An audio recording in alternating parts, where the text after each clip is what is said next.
learners.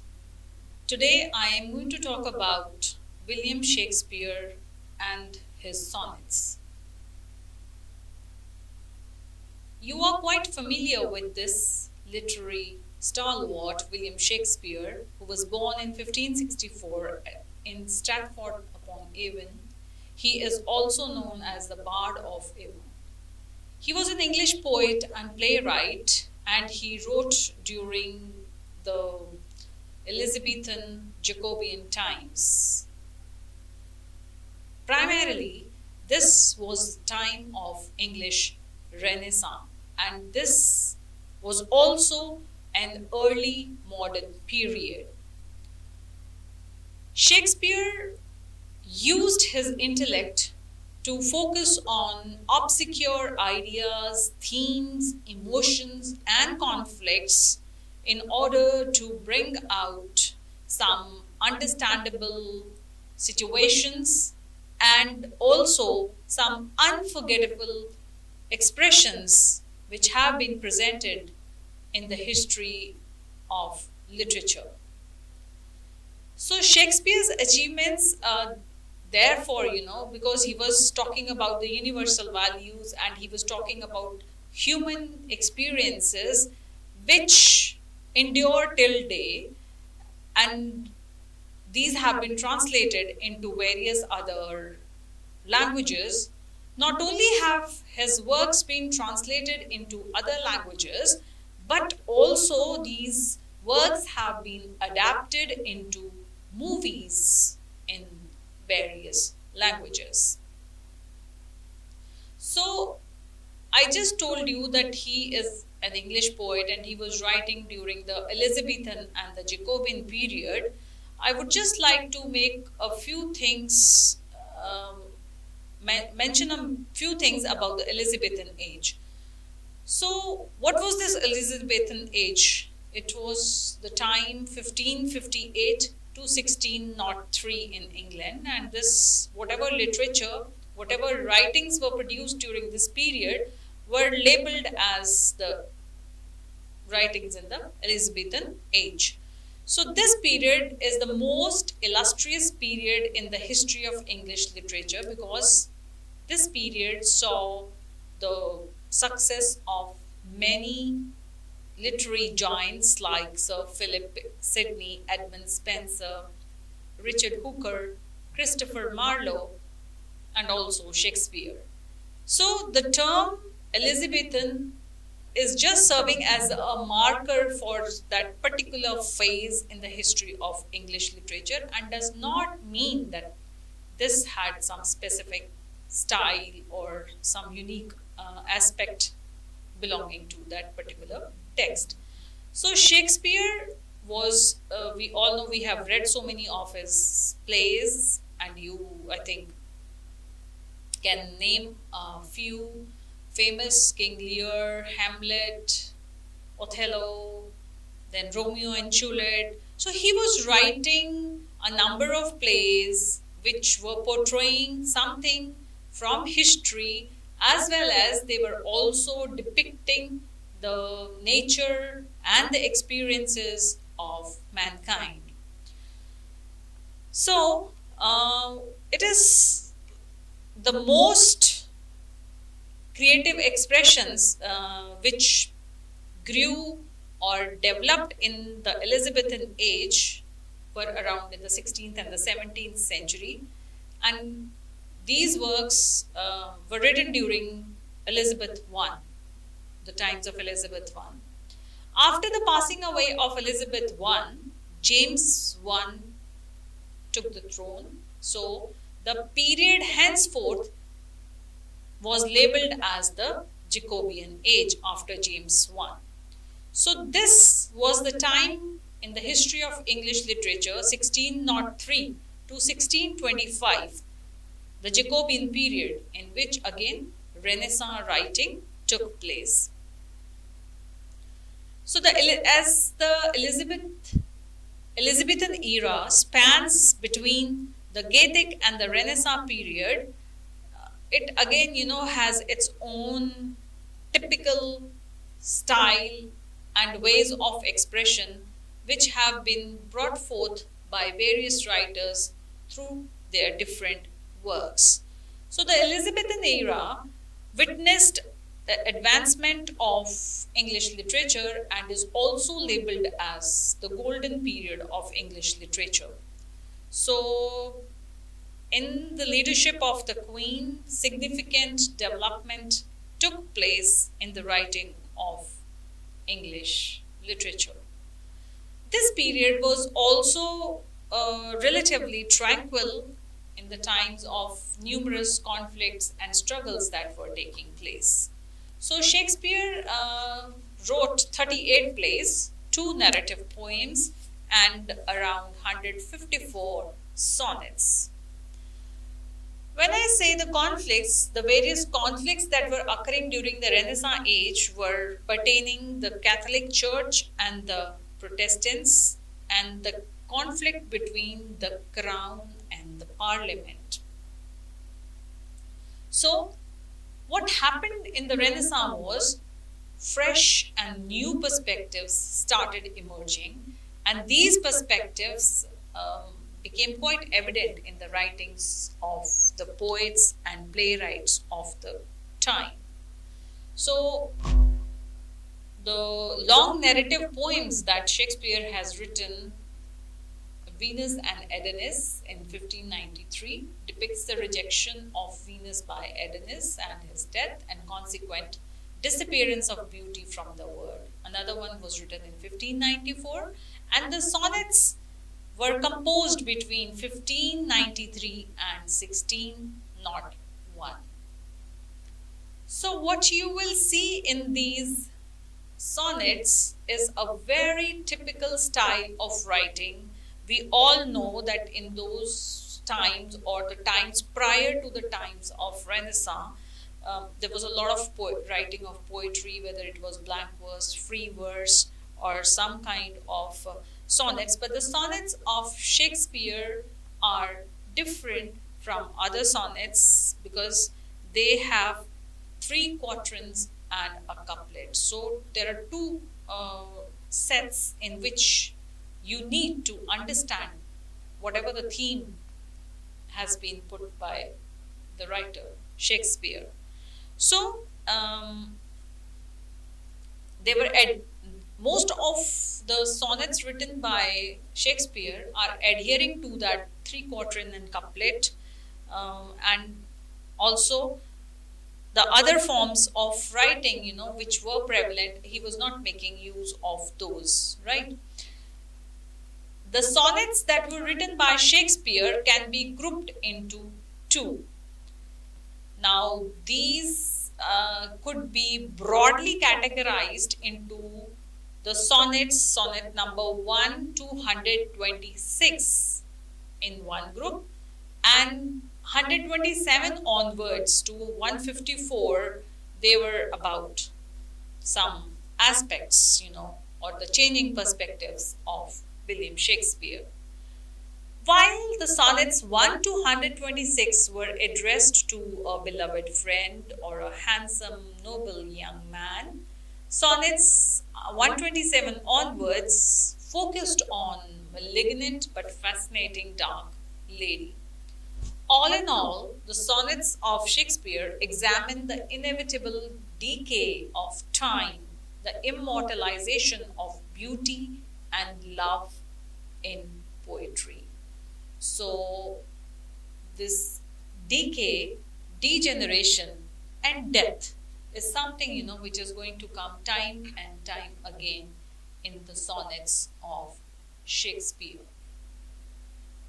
In order to appreciate the sonnets in a better manner, it is important for you to understand the structure of these sonnets. So, the opening lines of the sonnets state a double premise which brings out the thematic concerns of William Shakespeare. The first clause is proposing an imaginative economy, which Thomas Green calls an anxiety of cosmic or existential economics which haunts the sonnet. So, in the very opening lines, he's going to declare something, or this is some kind of a conflict, anxiety of the cosmic, the existential economics, which is going to persist and haunt the sonnet throughout. The second clause in the opening structure of the sonnets is going to explain about this economy by referring to a journal social hope or purpose to achieve permanence and stability in beauty that opposes death.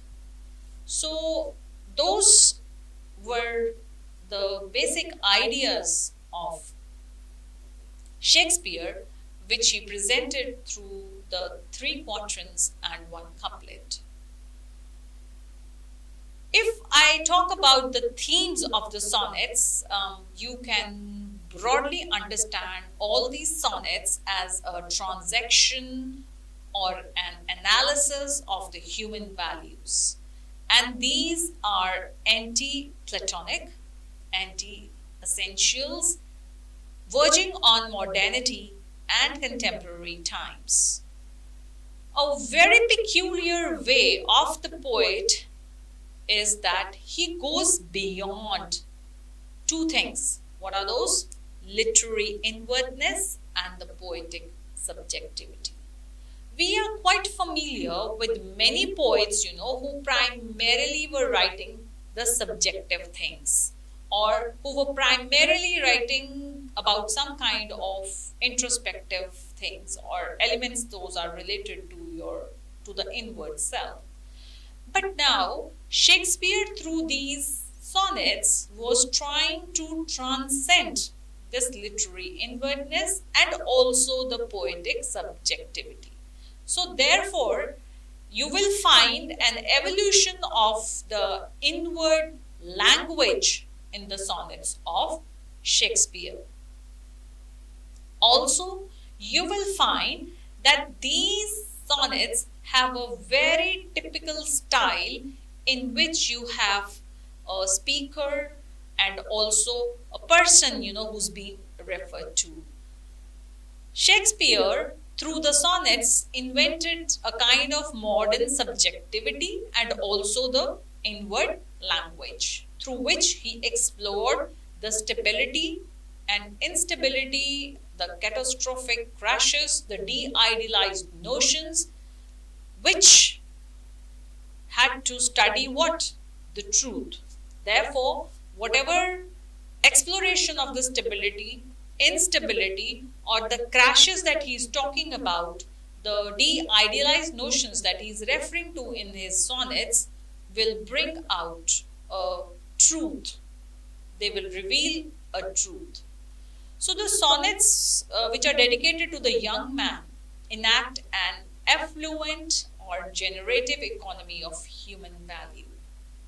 It's not wrong if you say that Shakespeare's sonnets are meditations on human values, or you can also equally say these are mediations on the social mechanism by which one either loses the human values or gains the human values.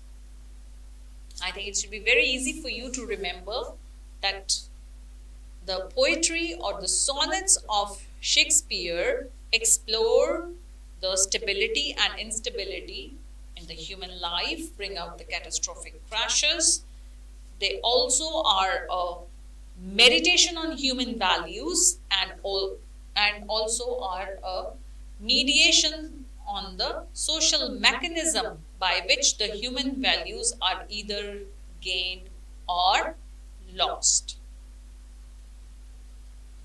So, you have a few sonnets in your curriculum, but in order to understand these sonnets in a proper manner, you need to understand the broad outline, the framework in which Shakespeare is trying to put his ideas, whether it is about beauty, degeneration, death, or revelation of some truth.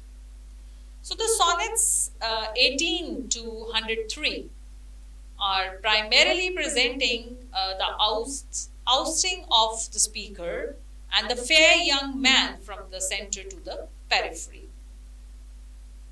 This fair young man, whom he refers to in sonnet number 18, which is labeled as "Shall I compare thee to a summer's day?" And also, you must know that each of the sonnets, though is numbered, also has a subtitle, right? So, this fair young man is slowly and gradually moved out from the center to the periphery in all these sonnets 18 to 103, and slowly and gradually he refuses to sacrifice his private preference for childlessness in favor of his public duty, which is procreation. So he talks about the amorous relationships as well. And then the speaker also, because the fair young man is moving from one preference to another, speaker is developing an alternative literary strategy in order to depict that kind of cultural stability. He also, this young man, forges some kind through his action is bringing out some kind of changes which makes William Shakespeare reflect on how this fair young man in verse is also furthering the agenda of poetic preservation. So, in order to understand these sonnets, you need to know the background, the context, and also the two main figures that he talks about, the fair young man and the dark lady. So the fair young man, who begins to show his age, not through the wrinkles or the gray hair, but it shows through his tension, it shows through his behavior, his attitude between the appearance and standards of new aesthetic regime. This fair young man, as he advances, when he gets to know more, or when he is going inwards, leaving that subjectivity, he can revive the beauty of an Adonis or a Helen, as he is on the verge of extinction, which is quite similar to the time of the Adonis and Helen.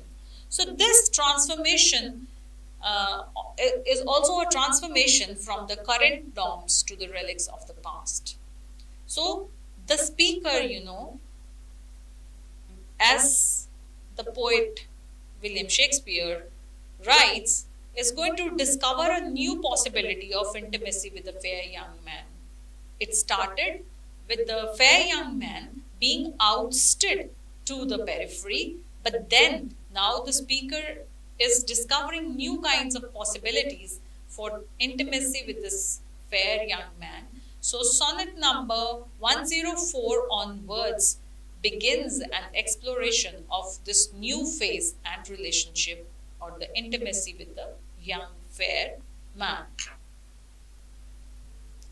So sonnet number 104 onwards, the speaker shifts away from the threats of senescence and death and acknowledges that this fair young man's charm still has not deteriorated.